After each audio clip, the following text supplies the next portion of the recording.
narinzi ko byanga bikunda nanduye sida, ku buryo nagiye kwipimisha mu bitaro umunani byose ntaremera ko ndi muzima.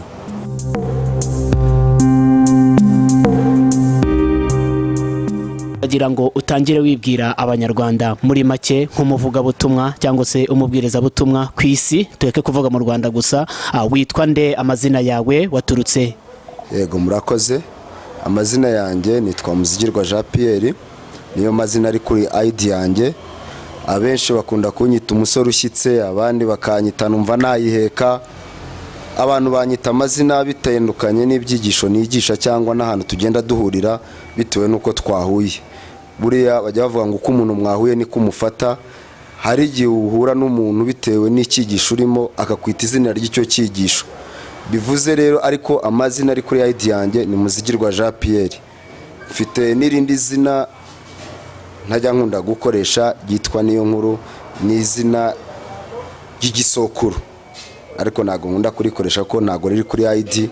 Dukunda gukoresha amazina ari ku byangombwa byacu, ku buryo n'umuntu runaka yazakubaza ngo witwa nde akareba ku irangamuntu yawe agasanga koko amazina yanditseho naya ngaya. Murakoze. Murabe mumwumva, ni umuvugabutumwa ugenda ubwiriza ahantu hagiye hatandukanye, haba mu ntara, mu mujyi, ahantu hose. Umurimo w'Imana wawukoze igihe kingana iki? Wawutangiye ryari? Ni umurimo watangiye uri umwana cyangwa se ni ibintu byakujemo, ni ibintu wize? Byaje kugenda ute kugira ngo ukore umurimo w'Imana? Yego, njyewe navukiye mu rugo rw'abakirisitu n'ababwirizabutumwa kuva nkiri umwana, ariko maze gukura, maze kugira imyaka 18 mbivamo. Buriya ntago bivuga ngo aho wavukiye aba ari huguma umuco waho. Maze gukura mbivamo, mpitamo kugenda kwiyumva, numva maze kuba umusore, numva ntago nagendera mu bintu bya kirokore, numva ntago nagendera ku mico y'ababyeyi. Urabizi iyo umwana kuza itangira kumva ko n'ababyeyi ibintu ntago babibona kimwe. Hari n'ibintu bamubwira kumva nkaho bo ibyo bari kumubwira ari ibya gikecuru cyangwa ibya gisaza. Mbivamo njya mu byo nakita iby'isi. Benshi bamwe na bamwe turaziranye muri uyu mujyi wa Kigali n'ahandi nagiye nkorera, ndi umusinzi, ndi mu bintu nk'ibyo ngibyo. Namaze gukura rero ibyo nakita iyobokamana cyangwa gakondo, cyangwa aho nakuriye ku gicaniro cy'ibwirizabutumwa, ku gicaniro cy'abanyamasengesho mvaho. Ahubwo njyewe ubwanjye mpinduka iki? Undi muntu. No kuvuga ngo njarajara muri iyi si, nyizengurukamo, mpura na byinshi, mpura na benshi batandukanye. Bivuze ngo nyuma niho naje kwicara ndatekereza, ndareba, mbona ibyo ndimo ntago biri kunjyana mu kubaho, ahubwo biranjyana mu rupfu. Maze kubona biri kunjyana mu rupfu, mpitamo kuvuga ngo ese nakora iki, nabigenza nte kugira ngo noneho mve mu rupfu nje mu nzira yo kubaho. Ese nakora iki kugira ngo n'ibintu byanjyanaga mu kurimbuka noneho binjyane mu bugingo buhoraho? Niyo nzira. Maze kubibona iyo nzira nibwo nafashe umwanzuro, ndavuga no, ikintu gihari nuko aho ndi kujya hose atari heza. Imibereho yanjye yose narayangije, ubuzima bwanjye bwose narabwangije, ku buryo maze kwicara kwitekerezaho. Ari nk'akantu k'ubuhamya butoya, narinzi ko byanga bikunda nanduye sida, ku buryo nagiye kwipimisha mu bitaro umunani byose ntaremera ko ndi muzima. Bitewe urumva ni situation y'ubuzima nari maze igihe nyuramo, nari naranyuzemo, bw'ibyo nari narabonye, ibyo nari naraciyemo, bituma n'icyizere cy'uko mfite ubuzima nkibura. Urumva ko nari ngeze ahantu kure cyane, nari ngeze mu rupfu muri make, ku buryo n'icyizere cy'ubuzima ntacyo nari ngifite cyo kumva ko naba ngifite n'amaraso mazima. Sinzi ko waba wumva utagifite amaraso mazima ngo utekereze ko ufite ubuzima bwo. Nabigiyemo rero maze gukura, maze kwitekerezaho, maze kureba, nibwo nafashe umwanzuro subira ku gicaniro, ndongera subira kuri gakondo niko nabyita. Ndongera ndava ese nakora iki? Sanga nta yindi nzira, nta wundi mukiri urimo uretse kwihana ibyaha no kubireka, ukabwira abantu b'inzira y'Imana. Maze kwihana ntago nihannye ariko papasi yanjye ari kugira ngo mvuge ubutumwa. Oya, njyewe nihannye gusa kugira ngo mbeho. Nihana kugira ngo mbone ubuzima, none bwa buzima nabonaga ntafite ndebe ko noneho nabubona. Ariko muri kwa kwihana, maze kwegera Imana, biba ngombwa kwimana ijambo ryayo, biba ngombwa kwinyemeza kubwira n'abandi bakiri mu nzira nk'iyo nanyuzemo, bagikora nk'ibyo nakoraga, bakirara mu tubyiniro, bakirara ahantu hatandukanye, bacyumva ko Imana nta mbaraga igira, bacyumva ko Imana yafasha umuntu wese, kuko nagiraga principe ivuga ngo niba Imana yarakuremye igomba kugutunga, niba Imana yarakuremye igomba kukwitaho kuko uri project yayo. So nza gusanga rero naribeshyaga, ahubwo Imana igirira neza uwayegereye, igirira neza uwemeye ko bagendana bakabana. Nubwo buryo nahindukiyemo, ndangije guhindukira, Imana inyemeza kwikorera umurimo wayo. Yo pasa ngira ngo nkubaze utubazo duto. Abantu benshi bakora umurimo w'Imana bagenda bahura n'ibishuko bigiye bitandukanye. Nta gishuko cyangwa se ikintu waba warahuye nacyo mu mbogamizi mu murimo w'Imana wakoraga, cyangwa se hari ibintu bikunda kubaho ukajya kumva ngo abakozi b'Imana mu bana bato b'abakobwa, abo bamwe mu bo basengana, ese wowe ibyo bintu ntago birakubaho mu murimo w'Imana ubasha gukora? Mu by'ukuri hari ibintu abantu benshi batagira cyangwa batamenya, ikintu bita kwirinda. Ni intwaro ikomeye, ni intwaro inesha. Iyo washoboye kwirinda, ibyo byose ntibyakubaho. Iyo washoboye kwirinda, kuko ntago ikintu gihuruduka ngo kibe uwo mwanya. First of all uragitekereza, wamara kugitekereza kikava muri mindset ukagishyira mu bikorwa bitewe n'iki wagitekerejeho. Ntago ikintu kizana, ntago wajya umwana w'umukobwa ntago wasambana nawe utatekereje kumusambanya, ntago wagikorana nawe icyaha kindi cyari ntiwamukora kwibera utabitekereje. Bivuze ngo urabanza ukabitekereza, wamara kubitekereza ugafata igihe cyo gutegura gushyira cya kintu watekereje mu bikorwa. Iri rero washoboye kwirinda no kudatekereza bya bintu, ntago ibyo bintu byakugeraho. Warumbaje ngo mu mbogamizi naba narahuye nazo, icyambere nkimara gukizwa nahuye n'imbogamizi zo kubura inshuti. Kuko inshuti zanjye zose zari za nshuti duhurira mu mabuwate, tujya kwenjoyinga, duhurira ahantu hatandukanye, dusabana, niba abandi batugenda nyine, uyu munsi ikirori cyahiye, uyu munsi umuhanzi runaka, uyu munsi biragenda, nuko niberagaho.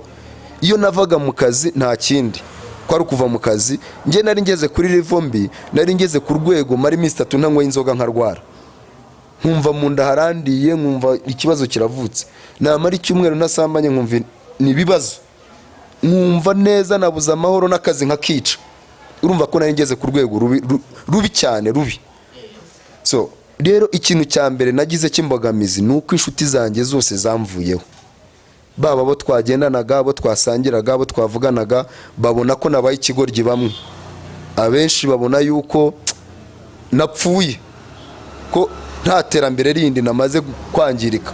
Urumva iyo umuntu ari mu isi, iyasiye uyivuyemo muba mugize itandukaniro.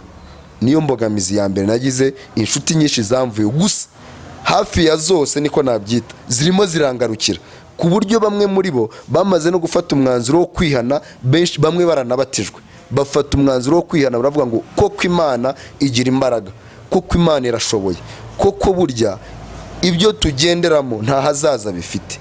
Bamaze kubona umurongo ngenderwaho w'ubuzima, bamwe bamaze guhinduka, bamwe bari barandetse burundu, ahubwo ubu nibo bangarukiye burundu. Bamaze kubona iki? Bamaze kubona ko inzira twagendanagamo ntago yajyanaga mu kuba, ahubwo yajyanaga mu rupfu. Ese pastor, watubwiye ko wajyaga mu mabuwate, wajyaga hehe?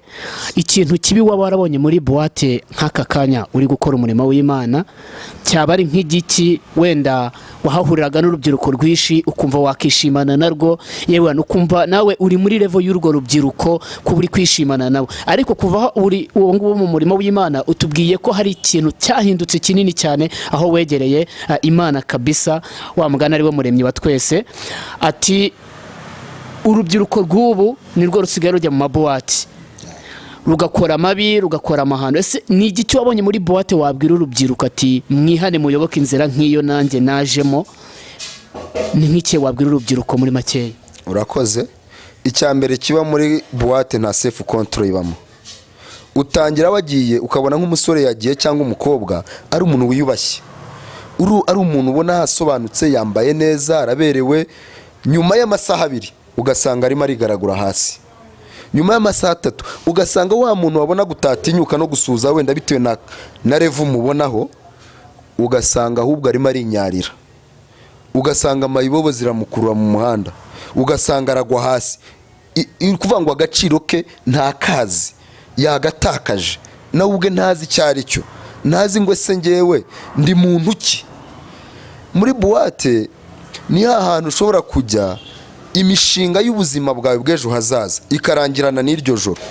Ndaguha nk'urugero, nigeze kujyayo mfite 350 kandi yari credit nari mfashe, ngiye kuyagura ikibanza. Ndavuga ni ahantu hari ikibanza epfo ngiyo za Gisagara, niho nandi gukorera muri iyo minsi mvuyeyo, mbona hano hari ikibanza ahantu heza ku muhanda ari za Save. Turumvikana rwose, twumvikana 350. Ndagiye nafata credit 450. Ndangije ndavuga ni noneho aya 450 ngiye kuyanywera, 400 arahagije. Nagiye muri buwate iryo joro, ndumva muri iryo joro nagiye muri buwate 3 zitandukanye, ariko inzoga zimaze kungeramo. Niba uko twasangiye Karuruma, niba uko twasangiye mu Gasyata, niba uko twasangiye Remera, uwo twasangiye Nyamirambo, uwo twasangiye bose ndahamagara, nayagwiriye, nayabonye. Urumva na za mvugo z'iki gihe nyine ngo yo ibiki mwana nayafashe, ibintu nk'ibyo ngibyo. Urumva nibagirwa umushinga nari mfite imbere yanjye. Iryo joro naraye nyanywereye yose, naciye amafaranga 1700 mu gitondo. Narize nk'umwana nibutse, numva neza amarira yaramanutse. Bivuze iki? Ntago nari nzi ngo ndi igiki, ntago nari nzi yonge, kandi sinjye ngiye nyine bibaho. Benshi winjiye muri buwate ugatunga abantu mikoro, yakubwira ati narinzanye 100 none irashize, narinzanye 50 none ararangiye. Kandi ntago ejo azagaruka ngo nagira ikibazo aze muri ya buwate cyangwa muri ka kabari ngo ababwire ngo ngewe ejo bundi nanywereye 200 hano, nanywereye 100, mwe mumpayeho 10 ngize ikibazo, mwe mumpayeho 20 ngize ikibazo. Nta kintu wababwira, ubuhombye nyine urabyimenyera mugani w'ababandi. Nukuvuga ngo ikintu cya mbere kibaho, ntago umenya agaciro kawe. Icya kabiri, ntumenye iterambere icyari cyo, ntumenye ejo hazaza hawe hariho.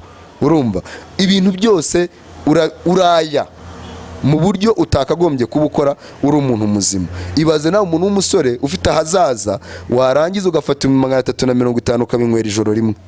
Wari ugiye kuyagura ikibanza, ari credit uzishyura iva ku mushahara wawe bagukata buri kwezi, ukayanywera ijoro rimwe, kandi urayanywereye utahe, n'uwo mwasangiye atahe, wenda we aragerayo yinjize 200 uryo joro, cyangwa yinjize 300 uwo munsi, kandi wowe yawe wayanywereye uwo munsi.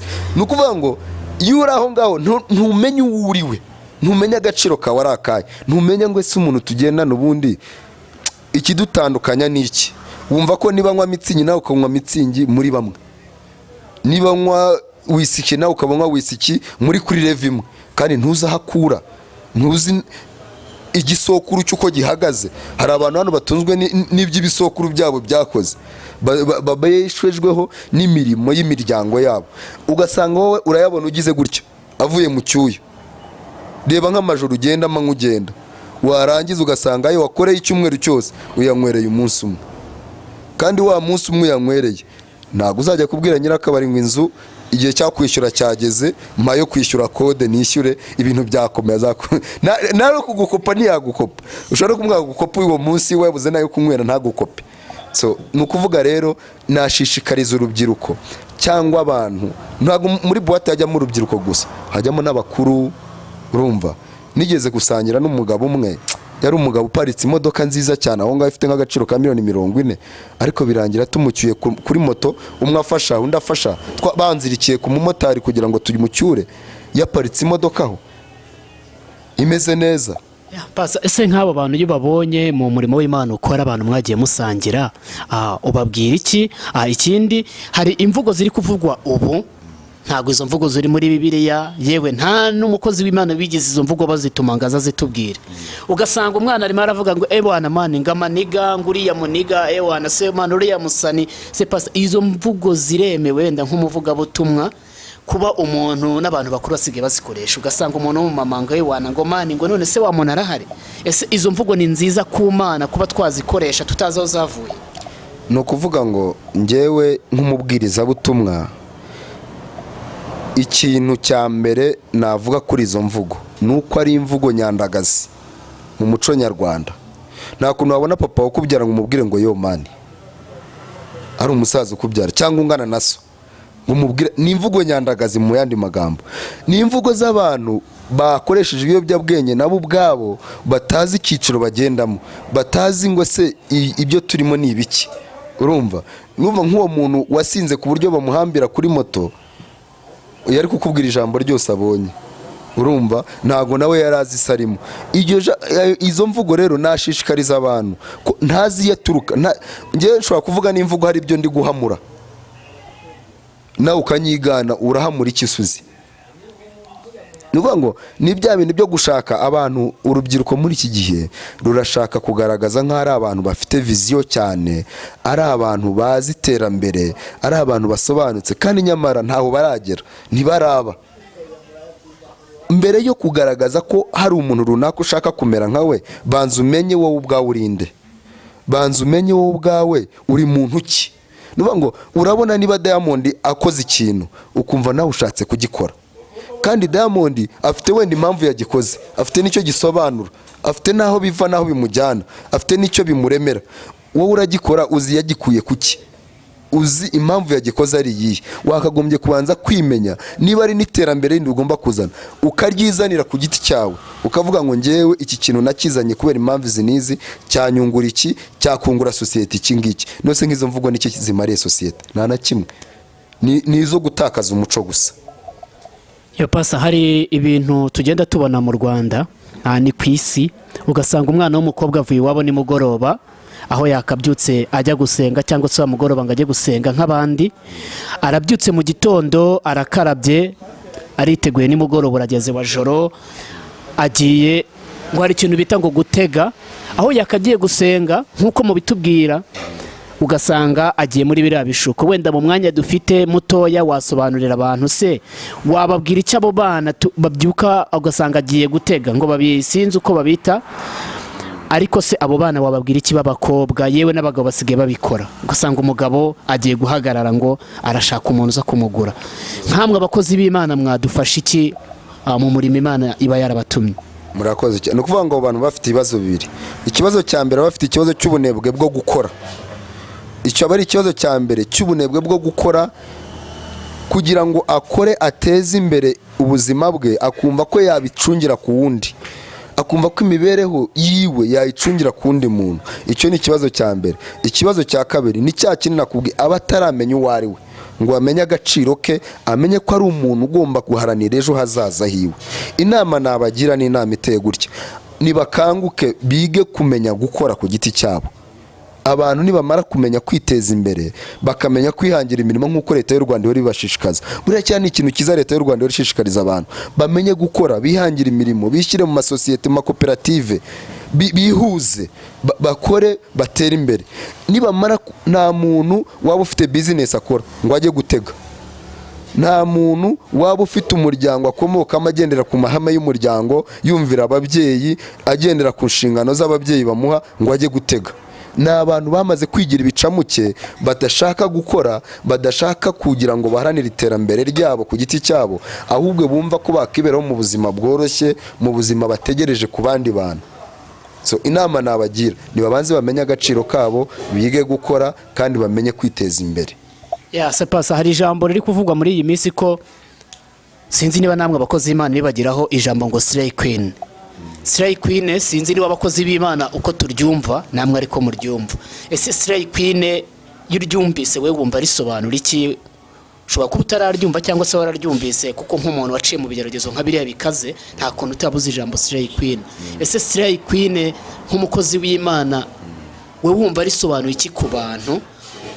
Kuko ni ibintu biba bikomeye. Bari abakobwa ntago ari abantu wabwira ngo bagiye gusenga bibakundire, ahubwo wababwira iki nk'izo Slay Queen? Ntago nasobanura ijambo Slay Queen kuko sinzi aho ryaturutse. Ibyo ntago narisobanura. Gusa ngenekereje abantu bitari amazina, ni nkuko bakabisa ibirara, ni nkuko bakabisa inzererezi. Ni ijambo ritari ry'icyubahiro.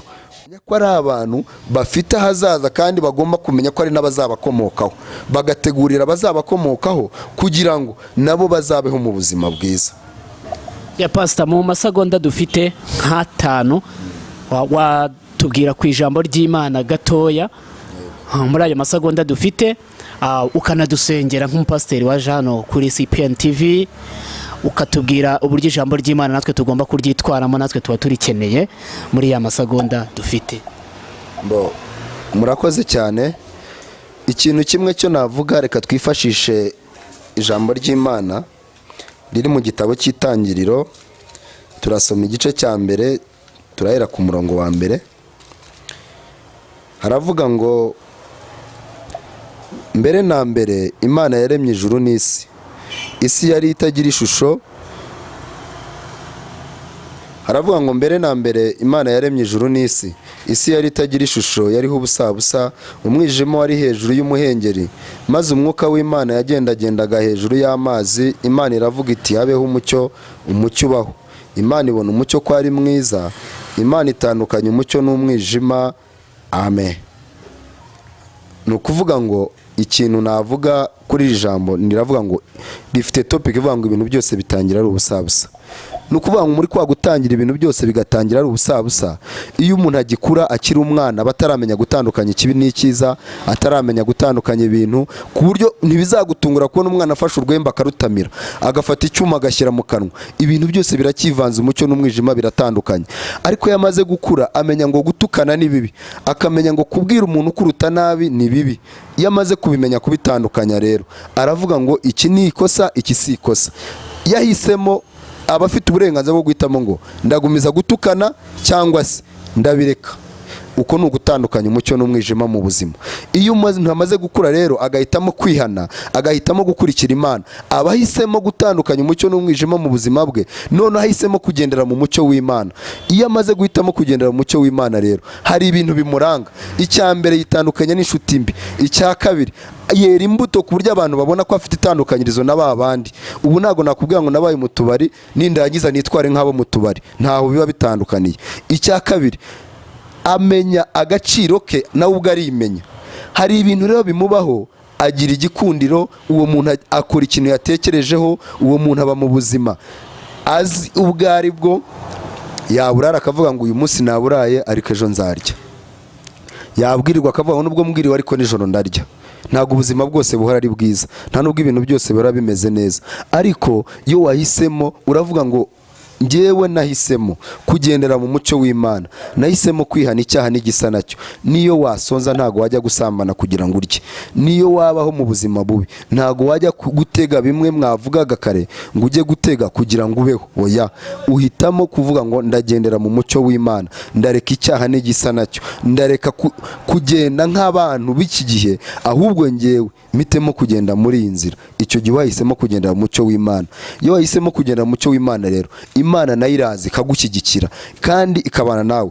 Mu gitabo cyo Kuva ibice 33 ku murongo wa 17, Imana ivugana n'umugaragu wayo Mose, iramubwira ngo Mose, kuko wangireho umugisha nkakumenya izina, n'icyo ngicyo uvuze icyo ngiye kugikora. Bivuze iki? Iyo Imana yakumenya izina, icyo uyisabye cyose irayikiguha.